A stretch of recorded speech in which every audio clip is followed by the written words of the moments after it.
Welcome to the City Current Show. I'm your host, Jeremy Park. We're always honored to bring you inspiring stories of individuals and organizations making a difference, empowering the good. And we're honored to be talking with Janet Miller. She's the CEO of Colliers International Nashville. We're going to be talking about economic development, entrepreneurship, oral health, the power of purpose in serving on nonprofit boards, and so much more. Let's go ahead and dive in. Janet, how are you doing? I am doing fantastic, and I'm so happy to be with you. Absolutely. So we have a lot of fun ground to cover. You and I both serve on the Delta Dental of Tennessee board. We'll talk about that amazing organization. We'll talk about Colliers International in Nashville. We'll talk about entrepreneurs as well. But let's start with a little bit of your personal backstory, because you have some really cool storylines, especially tied to being the former Chief Economic Development Officer for the Nashville Area Chamber of Commerce. So give us a little bit of your personal backstory. Sure. I have had just such privilege in my life, in my career, and boy, I've got great stories. So, grew up in Nashville, and when I was about 25 or 26, I was hired in as the junior business recruitment manager at the Nashville Area Chamber of Commerce. So my day job was going out and trying to get companies to move to Nashville. And as you can imagine, 28 years ago, it was call centers and mattress manufacturing companies and yard art manufacturers. And so it was just a really privileged, interesting position to sit in for so many years, to watch the arc of the city. Because if you think about those days, 28 years ago, lots of companies would move here, but boy, they weren't going to bring the decision makers or the headquarters, right? It was seen as a low cost, kind of average quality community. Fast forward to today, and I would say Nashville, Tennessee is a incredibly high quality, highly desirable location, and CEOs and executives from all over the country are just clamoring to get to this city. So it's been fun to see the arc, and I attribute it all to great leadership. Honestly, we have had extraordinary leaders. I was with former Governor Haslam and Bredesen earlier this week, and I look at them and think it takes strong leadership and vision to transform an economy, and that really is what has happened here. So that's how I did it. I've got great stories of traveling all over the world and all the different kinds of companies that have moved here. But it makes me very proud that we have created this to be a place where kids may move away to go to college, right? But often they want to come back here. And I just think that that is a great position for the city to be in. And I got to have a little bit of a corner of part of that. Talk about Colliers International Nashville, because you obviously sit on the front line when it comes to economic development and businesses locating their offices. And so talk about Colliers International. So it's super interesting. You know, I'd done that for 21 years at the Chamber. That's a long time. That's almost as old as you are, Jeremy, right? But 8 years ago, my amazing partner, Burt Matthews, who's just one of the most extraordinary community engaged leaders in this town, called me up and said, come over here and run this company. And it's so interesting because essentially I just moved to the other side of the table from where I was before. The side I was on was negotiating incentives and trying to sell Nashville versus Raleigh or Charlotte or Memphis or wherever. And now it's representing helping these companies find a place to land. Because think about it. Well, until COVID, every company needed some space, right? Not so true now, right? A lot of people working from home. I know you and I were on a call the other day, and my dog's laying behind me, and your guitar's behind you. But it was just a really fun thing. And the great thing about Colliers is it's a huge international commercial real estate firm, but we are so dedicated to the community. And my partner Bert said to me, whatever community engagement you want to be involved with during your tenure here is great, because it's good for the community, it's good for my soul, it's good for business. And that, to me, and talking about the things we're talking about, particularly Delta Dental, is I believe you can have great companies and make a living and make a profit, but also give back in the world. And I just think more CEOs should adopt that overall philosophy, because that philosophy has made Colliers thrive over the last 8 years.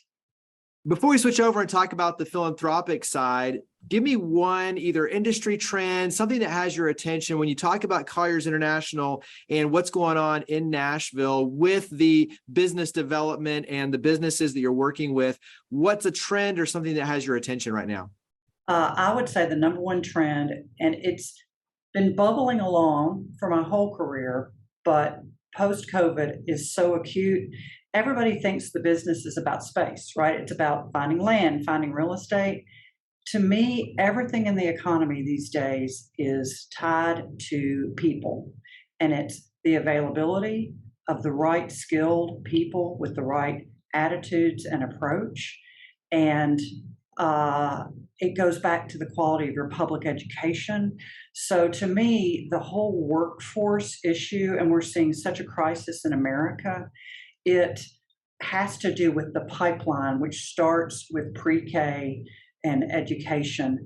So that's another passion of mine. I do serve on the Public Education Foundation board.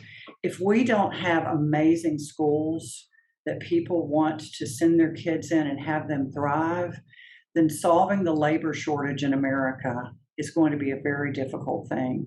And so it always tickles me that people think it's about space. It's about something much more human, which is how do I attract quality people, give them a great work-life balance, and that's how companies thrive, is by having great people. It has very little to do with how much marble you have in the lobby or that skyline that you see behind me here. It all comes down to humanity, and I think that is a trend that is here to stay. Yeah, and that's powerful insight. I love that. Mhm. Carry that over into a trend I think that's really important as well is purpose. And you obviously, as we're talking, I mean, you exude it, you live it in terms of being involved in the community and giving back, but being purpose driven, employees are looking for that. They're looking for that, in terms of where they go to work. They're looking for the opportunities to volunteer and serve and give back and grow professionally and personally and even spiritually through service. So talk about that in terms of the corporate lens, but why it's so important. Right. I think you and I may be cut a little bit from the same cloth, because that's just been a passion of mine since I was in my 20s, and that was a long time ago. And it is fascinating to me to see this generation, because that's what they care about. I know we've got a task force internally right now at Colliers that's working on our diversity and equity and inclusion. And we threw it open to anybody who wants to join. And it's the 20-somethings. And they were so excited that we were actually going to be very intentional about that initiative, because they care about these things and they care about giving back to the community. And I honestly think that is such a great trend for this up and coming generation. And that's why I think companies like Delta Dental, who really give back and run a great business, those are the ones that are going to be successful in the world. And it's just a fact. And I think it's great, because it could have gone the other way. It could have been this generation's like, oh, I just want to be like the Wolf of Wall Street and make tons of money. It doesn't seem to be that's what the motivator is. And I think for people like you and me that just get jazzed up every day about it, it is a good sign that our companies are going to do well and our people are going to do well. Yeah. So we've talked about some of the different boards already. You've got Delta Dental of Tennessee. You're also the vice chair of the Metropolitan Transit Authority, and you're also the chairman for the Nashville Entrepreneur Center and that board of directors. Let's start with the Nashville Entrepreneur Center, because you have a cool storyline there going back well over a decade. Give us a little bit of the history for that nonprofit organization working with entrepreneurs. Sure. So this is something the Entrepreneur Center I'm super passionate about. And part of it is I sort of feel like the godmother of the organization. So the cool thing about working in a big economic development team is you're always looking at the blue sky saying, what's missing? And so about probably 15 years ago, the business recruitment thing was going great, right? The existing business thing was going great. International was going great. But there was something missing for entrepreneurs in Nashville. And there were pockets of greatness, But we explored at the chamber what's needed. And it was really kind of the mortar between the bricks and the front door for anybody who has I got a business idea and I don't know if it's good or not, all the way through successfully exited business leaders who have done beautifully as entrepreneurs and they want to give back. It truly is a full circle thing. So we sat in a tiny little conference room off of my office at the chamber with a bunch of Owen graduate school students about 14 years ago, and truly conceived of the Nashville Entrepreneur Center. And so it's been so fun now to see that it started in this tiny sweatbox conference room with these super bright kids. And now here we are, the organization is over 10 years old and just thriving. And our timing was really good because entrepreneurship is the wildfire in the economy. I go over to Vanderbilt and Belmont and guest lecture a lot. And I remember 10 years ago, I would ask a class of undergrad students, I'd say, how many of you would like to start a business, when you get out of college? 12 or 14 years ago, you may get a few hands. You go over to Vanderbilt right now and you ask any class that, you're going to probably have over 50%. And so it's so fun to see the arc, because it used to be college graduates wanted to go over, and I want to go to Deloitte and McKinsey, and those are all amazing places. But golly, the business ideas coming out of these college graduates, or not the college graduates, but I think there's a confidence that I can make a difference if I start a company. And that is why I'm so engaged at the Entrepreneur Center, because the energy of meeting entrepreneurs like you who are jazzed up and excited and want to make a difference, it makes it fun to get out of bed in the morning. I agree. Absolutely. So there are opportunities to plug in, and obviously at all different stages for entrepreneurs, there's an opportunity to plug in and take advantage of the resources, the support, the mentorship, the guidance. And when you look at the bigger picture, just like you're talking about, the ripple effect, the impact for what's going on in the entrepreneurs and the businesses that are being created and the jobs that are being created as a result is really powerful for Middle Tennessee and beyond. And so talk about some of the ways that the community can plug in and support, including an upcoming event. Sure. So what's cool about the Entrepreneur Center, and it just goes back to what we were talking about, everything's driven by smart, passionate people. And that's what makes the Entrepreneur Center special. So there's programs that the Entrepreneur Center offers. There's the first one's pre-flight, which is for the guy who's got an idea and doesn't have any clue where to go with it, right? So that's, how do you test the model? How do you start a business plan? Just the 101 of entrepreneurship.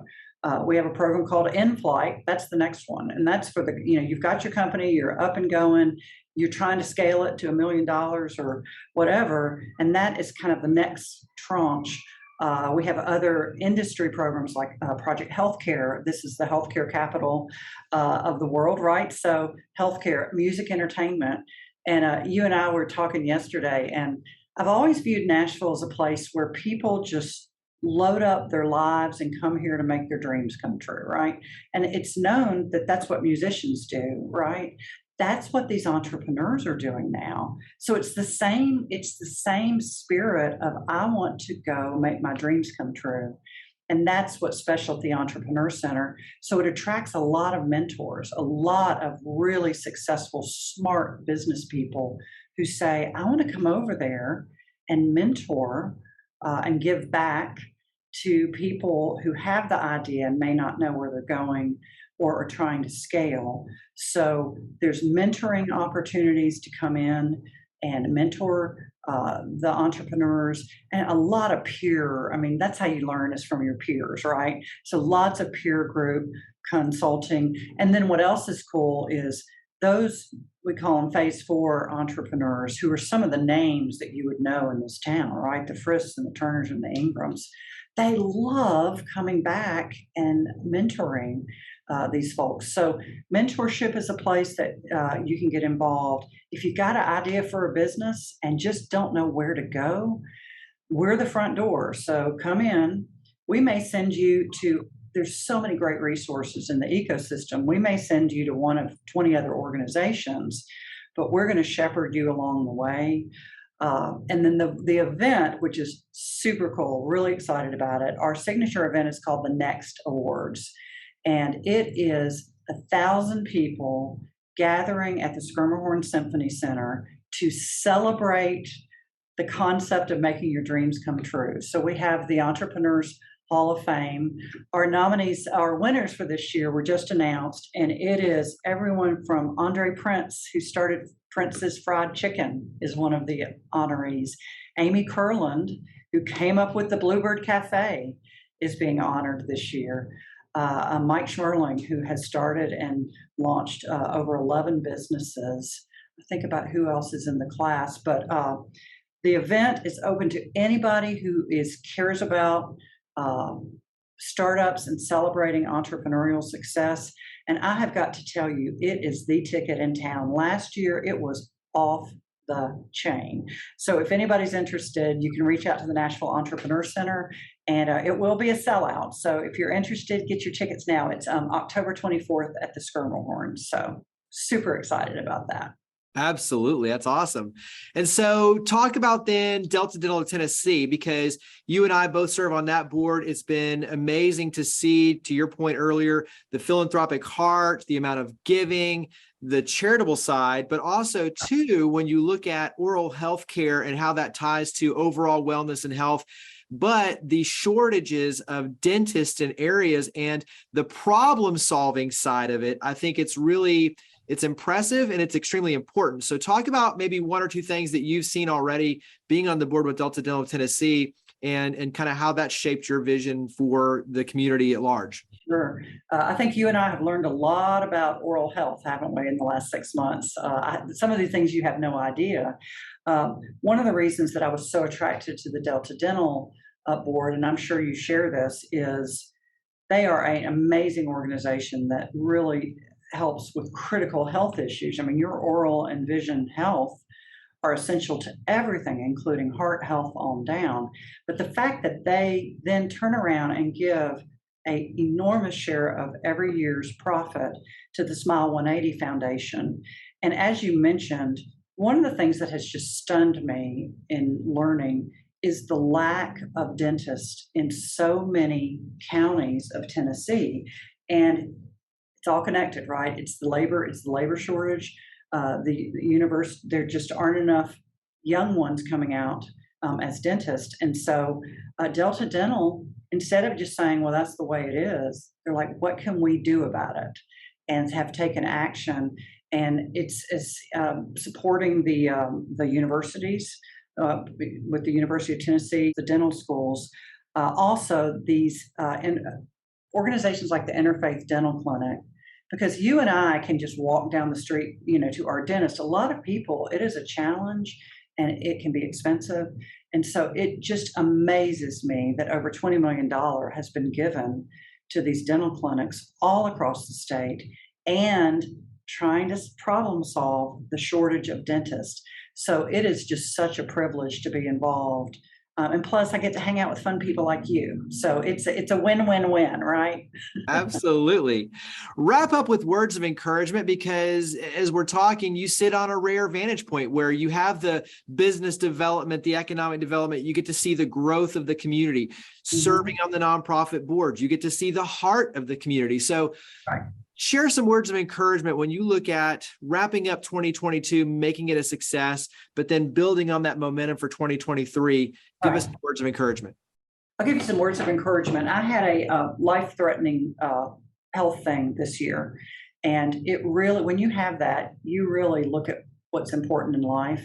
And what I learned and know in my soul as a result of that is what matters in this world is who you love, who you get to have in your life and love, your faith, and how you give back and make this place a better place. And my words of encouragement are, anyone can do it. All you have to do is raise your hand. And I would say that the joy I have in my life and the happiness, I love this job, I love this place, I do. But to be able to give back is from working with the YW on domestic violence to the Delta Dental work to the EC. That is what really provides meaning and joy and purpose. So you think you're giving back, but man, you're the one who's getting. So raise your hand, whatever you're passionate about, because there is a place just to dig in and make a difference. And it's fun too, because you just get to know the most extraordinary people. So raise your hand. That's my words of encouragement. Well, Janet, go ahead and wrap up with some contact information. Where can we go to reach out, to learn more, and connect in with you to carry these conversations forward? Sure. So our website is www.colliers.com, and just plug in Nashville. I love mentoring young people. I do a lot of it. So any way that I can be helpful or plug people in. And then with the Nashville Entrepreneur Center, just put it in the field and sign up for October 24th. But that's how to reach me. And I'm easy to find. I'm around. So nice. Well, Janet Miller, CEO, Colliers International Nashville, serving on so many boards. Thank you for all you do. You are a change maker indeed. So thank you for coming on the show. It was so fun. It was great to see you, Jeremy. Thank you for having me.